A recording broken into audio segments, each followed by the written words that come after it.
Bem, agora vamos falar sobre o corpo dos fungos, né? Na verdade, uma coisa que é importante a gente saber é que o fungo ele tem a sua estrutura somática, o seu corpo, e tem a sua estrutura reprodutiva, né? Cada uma delas tem uma função. A somática é, no caso dos fungos, ocupar espaço no substrato e buscar alimento, buscar energia.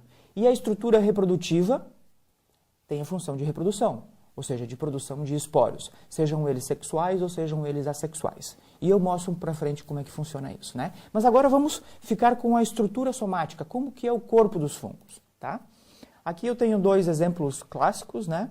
Que é o exemplo, por exemplo, que eu acabo de falar, de Saccharomyces cerevisiae. É um exemplo de unicelular, de leveduras, né? E o conjunto dessas leveduras forma uma colônia. É o caso lá do fermento biológico que a gente utiliza para fazer o pão, tá? Mas a grande maioria dos fungos tem esse tipo de célula, que é um prolongamento hifal, é um filamento, e o conjunto desses filamentos, dessas hifas, formam um micélio. Algumas vezes a gente consegue ver o micélio a olho nu, né? O corpo dos fungos.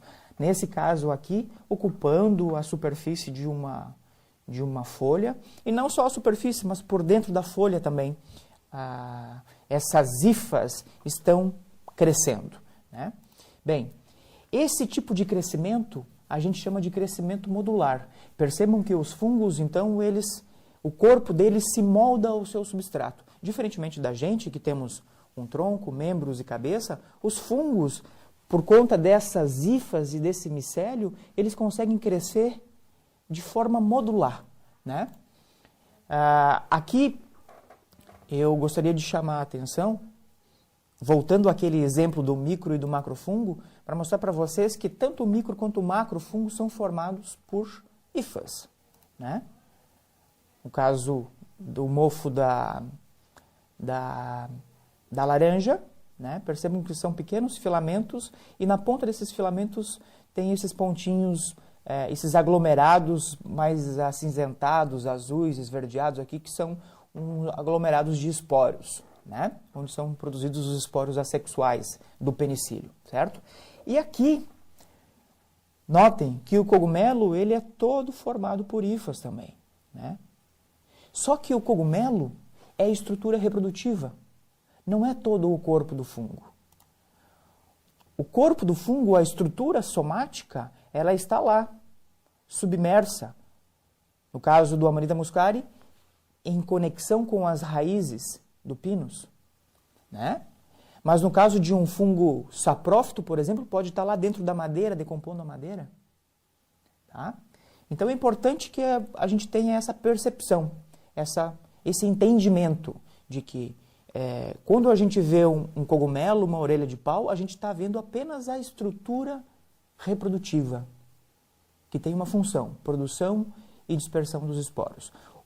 A estrutura somática, ela pode estar imersa no substrato, tá? Decompondo aquele substrato, no caso, por exemplo, dos fungos que são sapróbios, né? Aqui eu mostro um outro exemplo, né, fazendo um corte, mostrando o perfil do solo. Dá para perceber claramente que tem uns aglomerados mais esbranquiçados, isso é o micélio desse fungo, ou seja, é o corpo, a estrutura somática desse cogumelo, que é a estrutura reprodutiva, tá?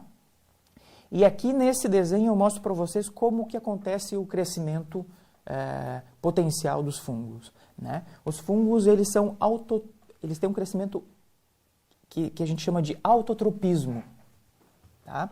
Crescem para longe de si. E esse crescimento, portanto, então, lhe confere essa capacidade de autotropismo, confere ao fungo, à estrutura somática, um crescimento radial, tá? É por isso que, às vezes, a gente consegue ver numa placa de Petri, por exemplo, contendo um meio de cultivo, né? A gente consegue ver que o fungo cresce de forma radial, formando um círculo. E é por isso que, às vezes, a gente até consegue ver isso na natureza. É o caso do círculo, dos anéis de fadas, né?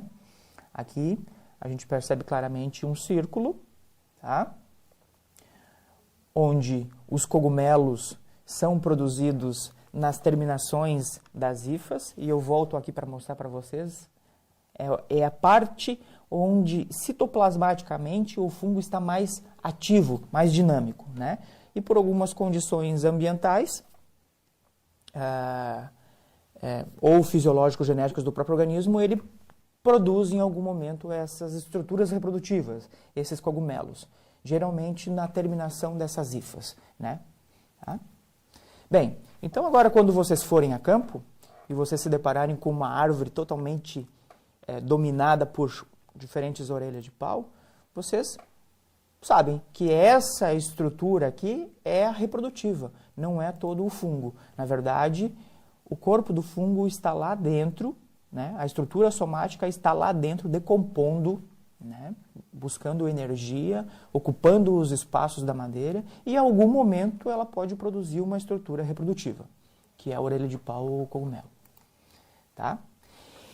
Bem, essa capacidade modular de crescimento dos fungos chega a ser até um problema, muitas vezes, para a gente estudar os próprios fungos. Por quê? Porque a gente não consegue definir indivíduo. É diferente de estudar os animais ou as plantas. A gente consegue distinguir um indivíduo de planta, né?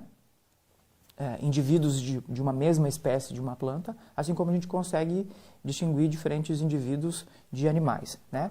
Aqui no caso dessa fotografia, eu consigo distinguir que são dois indivíduos diferentes. Por quê? Morfologicamente é perceptível que são espécies diferentes, inclusive, né? Então percebam, são duas estruturas reprodutivas de duas espécies distintas de fungos que estão dentro do mesmo substrato, decompondo esse substrato. Tá? Agora, nesse outro caso aqui, eu faço a pergunta para vocês. Aqui, a gente tem apenas uma estrutura somática, apenas um indivíduo produzindo várias estruturas reprodutivas, várias orelhas de pau, ou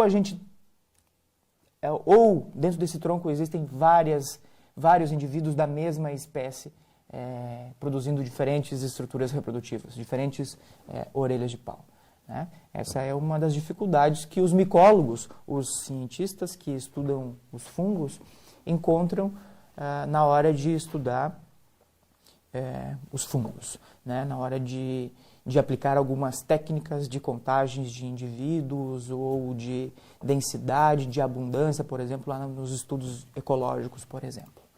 Tá? Bem, para encerrar então essa aula, eu gostaria de mostrar essa figura para vocês. Teoricamente, até essa disciplina, vocês viam a floresta desse jeito, né? Bem, agora, a partir dessa disciplina, vocês vão ver a floresta assim, né? Cheia de fungos, tá?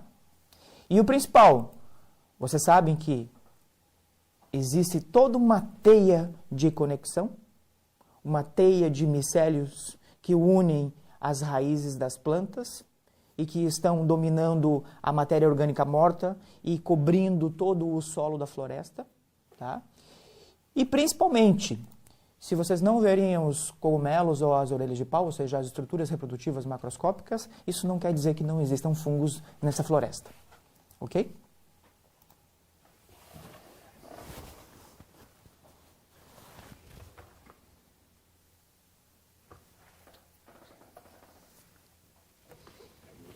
Bem, dando continuidade então à nossa aula, agora eu quero falar um pouco sobre a forma de nutrição dos fungos, que é particular quando comparada aos animais ou às plantas, né? E qual a importância dessa forma de nutrição, ou seja, da forma como os fungos obtêm energia para a manutenção dos ecossistemas terrestres. Tá?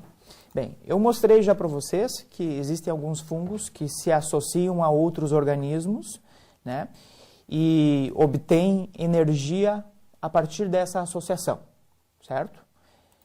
Eu também mostrei para vocês que tem alguns fungos que são parasitas, ou seja, que matam organismos vivos, né? Mas agora eu gostaria de falar especificamente dos sapróbios, aqueles que decompõem matéria orgânica morta, seja de origem animal, vegetal ou até mesmo fúngica, né? Bem, os fungos, como eu já mostrei para vocês, eles têm um corpo filamentoso, né, que algumas vezes a gente consegue observar essa estrutura somática crescendo sobre e dentro de uma folha, ou de uma árvore, né, ou no solo da floresta. A gente consegue observar isso, né? Na verdade, essa estrutura somática, ela produz um complexo enzimático que é jogado, que é secretado no substrato. No caso da folha, ele vai agir especificamente como essas enzimas vão degradar as macromoléculas da composição vegetal, que são lignina, celulose e hemicelulose. E uma coisa importante é o que eu vou falar agora. Os fungos são os únicos organismos capazes de decompor totalmente a lignina, né? Claro que associado a bactérias e outros micro-organismos, os fungos, nesse sentido, são importantes decompositores dos ecossistemas, né? Mas eles são os únicos que decompõem especificamente a lignina, né? Então aqui eu mostro uma macromolécula de celulose. Percebam então que extracelularmente existe essa digestão, ou seja, essa conversão dessa macromolécula em pequenas moléculas, em partes menores, né? Parte dessa decomposição é absorvida pelo fungo e é utilizado como energia, né? E outra parte é disponibilizado para o ambiente. Percebam que dessa forma como os fungos buscam a sua energia, se alimentam, eles acabam se tornando os recicladores naturais dos ecossistemas terrestres, né? Então, eles são responsáveis pela ciclagem de toda a matéria orgânica morta, tá? Eles são responsáveis pelo ciclo do carbono. Eles são o elo de ligação entre os componentes bióticos e abióticos, na medida em que eles desfragmentam, em pequenas porções macromoléculas e disponibilizam para outros organismos essas macromoléculas, essas micromoléculas também, tá? E dependendo, como eu já falei em algum momento, dependendo de algumas condições ambientais, né, estresses ambientais, ou seja, de temperatura, ou de umidade, ou de oxigênio, ou até mesmo por comportamento fisiológico e genético do próprio organismo, ele pode produzir uma estrutura reprodutiva, né? Mas, basicamente, essa estrutura somática, então, ela decompõe a folha como mostra essa figura, tá? E, como eu disse antes, em algum momento, essa estrutura somática pode produzir uma estrutura reprodutiva.